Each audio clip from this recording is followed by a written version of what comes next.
So what do you think ultimately led to Ray Kroc's success? What he says in the movie, persistence.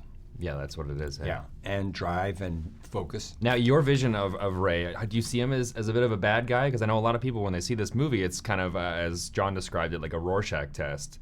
As, you know, it is kind of what you make of it. It can really go either way, but how do you see Ray?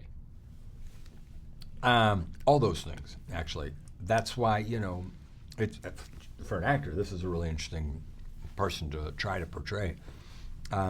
Because as I keep saying, for the first part of the film, if you ask me how do I feel about a person like Ray Kroc, I have a lot of admiration for his work ethic and his focus and his drive. And that's the only way you're going to succeed is by working hard. Then Ray kind of goes south. and you know, it's still an interesting character to play, an interesting person to play, but not something that I personally subscribe to. Were you aware of the story going into this? No. It's a very a piece of history that a lot of people, I guess, wouldn't know. Right. I was not.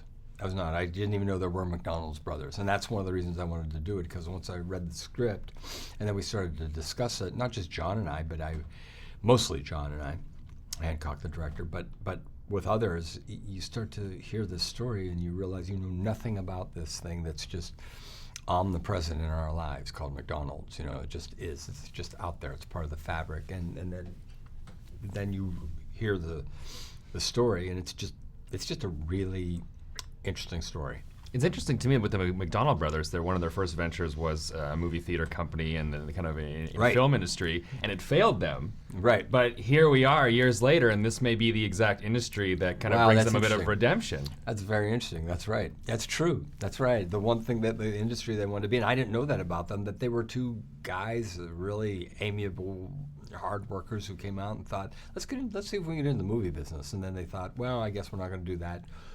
And they started McDonald's, the early version of McDonald's.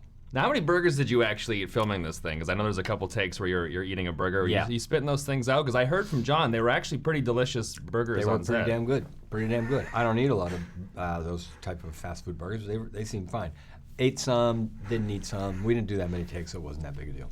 Now, with McDonald's itself, they say 1 in 8 people has worked at a McDonald's restaurant, and for a lot of people, it's their first job. Now, did you ever have any experience in the fast food industry? What was your first job? That's an interesting stat, actually. I didn't know 1 in that. 8 Americans is what the stat was. I thought has you were worked saying at McDonald's. 1 in 8 Americans has eaten at McDonald's. No, has worked there. Wow, that's amazing. Based on the amount of employees that they have, and have No. employed. I've worked in restaurants, but I never worked in a McDonald's. No. What was your first job?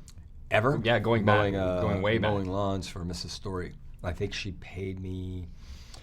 I think it was either 75 cents or $1.25. I know there was a 25-cent thing there at some point. She had a big lawn too, and she had bees, and I would get stung by bees, and I'd get my little thing, my little $1.25. I think she gave me $1.25 when I got stung one time. Oh man! And besides that, if I only did half the lawn or something, because she already had the front lawn done, I got 75 cents. And then that was my first job. That would go straight to ointment for all the bee bites that you probably. That's right. Now, when people go and check out The Founder and see it in theaters, what do you think they're going to be most surprises? What do you think they're going to take away from this movie? The whole thing that they didn't know what this story was, everything, and